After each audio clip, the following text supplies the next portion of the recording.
पण एक breaking news आपल्याकडे येते। सरकारचा पैसा आहे, आपल्या बापाचं काय चाललंय असं वादग्रस्त विधान सामाजिक न्याय मंत्री संजय शिरसाट यांनी केलंय। वसतिगृहासाठी 10-15 कोटी कितीही मागा लगेच मंजूर करतो असं अकोल्यातल्या सामाजिक भवनाच्या उद्घाटन सोहळ्यात मंत्री संजय शिरसाट म्हणाले। त्यांच्या विधानानं पुन्हा राजकारण तापण्याची शक्यता आहे। मी 1200 कोटी रुपये ठरवत असतात। प्रत्येक आमदाराला विनंती करतो, तुम्ही माझ्याकडे द्या। 5 कोटीचा असलेला असेल, 10 कोटीचा असेल, 15 कोटीचा असेल, मागा दिलं नाही तर नावाचा संजय शिरसाट करा।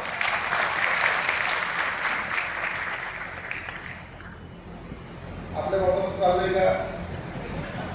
सरकारचा पैसा वापरायचा तसं एवढी अक्कल आपण ठेवायची, बाकी काय करायचं? फक्त वापरायचं कसा? दिमाग जाता गेलो पाहिजे तर दिमाग जाऊन मी 1200 कोटी रुपये ठरवत असतात। प्रत्येक आमदाराला विनंती करतो, तुम्ही माझ्याकडे द्या। 5 कोटीचा असलेला असेल, 10 कोटीचा असेल, 15 कोटीचा असेल, मागा दिलं नाही तर नावाचा संजय शिरसाट करा।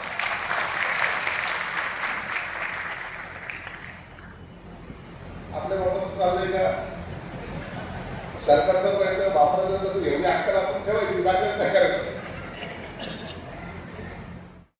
सरकार कधी रोजगार हमीवर जाऊन पैसे कमवत नाही, पैसाच बापाचाच असतो सामान्य माणसाच्या। इन लोगों को डिस्क्राइब करना था, आप इनको हिंदुत्व आतंकवादी बोलिए, कोई सनातनी बोलिए, लेकिन भगवा कृपा करके न बोलिए। रस्त्यावर उतरून आंदोलन करणारे हे विरोधक नाहीये, तर हे आहेत सत्ताधारी।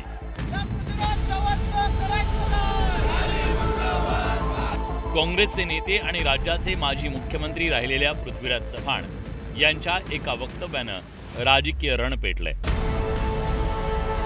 मालेगाव स्फोटात सर्वच आरोपींची निर्दोष मुक्तता झाल्यानंतर पृथ्वीराज चव्हाणांनी भगवा दहशतवाद हा शब्द प्रयोग करू नका असा सल्ला दिला, पण हे सांगतानाच चव्हाणांनी भगवा दहशतवादाच्या ऐवजी सनातनी दहशतवाद म्हणा असा चिमटा काढला। भगवा हमारे लिए पवित्र है। अगर आपको इन लोगों को डिस्क्राइब करना था, आप इनको हिंदुत्व आतंकवादी बोलिए या इनको कोई सनातनी बोलिए, लेकिन भगवा कृपा करके न बोलिए। अब सवाल ये है कि आतंकवादियों का कोई मजहब नहीं होता, कोई धर्म नहीं होता, कोई जात नहीं होती। मैं आपको याद दिलाना चाहूँगा कि स्वतंत्र भारत में पहली आतंकवादी घटना को अंजाम दिया था नथुराम गोडसे ने। नथुराम गोडसे कौन से धर्म के थे? क्या उन्होंने गांधी जी को गोली मारने से पहले अपना कोई धर्म परिवर्तन किया था क्या? चव्हाणांच्या या विधानावरून सत्ताधारी महायुती आक्रमक झाली आहे। या विरोधात शिंदेंच्या शिवसेनेनं मुंबई, संभाजीनगरसह विविध शहरात तीव्र आंदोलन करत निषेध व्यक्त केला। मुंबईत काँग्रेसचं कार्यालय असलेल्या टिळक भवन परिसरात शिवसैनिक आक्रमक झाल्याचं पाहायला मिळालं। यावेळी कार्यकर्त्यांना आवरताना पोलिसांची पुरती कसरत पाहायला मिळाली।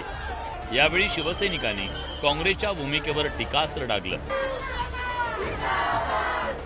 काल पुन्हा एकदा पृथ्वीराज चव्हाणांनी भगवा दहशतवाद बोलण्याच्या ऐवजी हिंदू दहशतवाद आणि सनातन दहशतवाद बोलावं, हे जे बोललेलं आहे ते अत्यंत निषेधार्थ आहे। आणि ह्या संपूर्ण देशवासियांच्या, विशेष करून हिंदू धर्माच्या आणि सनातन धर्माच्या, आज श्रावण महिना, श्रावणच्या महिन्याच्या पवित्र महिन्यात हा संपूर्ण हिंदू धर्माचा अपमान करणं हा एक अत्यंत निषेधार्थ वक्तव्य आहे आणि त्याचा निषेध आम्ही सर्वजण करत आहोत। एवढीच विनंती आहे की मी काय बोललो ते नीट पुन्हा एकदा ऐकून विश्लेषण करा। मी नेहमी म्हटलेलं आहे की दहशतवादाला जात, धर्म, रिलिजन, मजहब काही नसतं। दहशतवादी हा दहशतवादी आहे, तो निरपराध माणसांचे बळी घेतो, विधवा करतो, मुलांना पोरकं करतो आणि त्यामुळे दहशतवादी कारवायांना, दहशतवाद करणाऱ्याला शिक्षा झाली पाहिजे। त्याला तुम्ही कुठलं तरी धर्माचं लेबल देऊन वाचवायचा प्रयत्न करू नका। आधी 2006चा मुंबई बॉम्बस्फोट आणि त्यानंतर 2008च्या मालेगाव बॉम्बस्फोटातील आरोपींची निर्दोष मुक्तता, त्यामुळे दहशतवादाचा ठपका असलेले दोन्ही स्फोटातील आरोपी या सगळ्या मुद्द्यावरून राजकारण तापलंय। मालेगावच्या निकालानंतर भाजप आणि महायुतीकडून काँग्रेसवर टीका होत असताना चव्हाणांच्या सनातन दहशतवादाच्या वक्तव्यानं सत्ताधारी पुन्हा आक्रमक झाले. त्यामुळे दहशतवादावरून काँग्रेस आणि महायुती आमने सामने आल्याचं पाहायला मिळालं. शरद जाधव, न्यूज 18 लोकमत, मुंबई.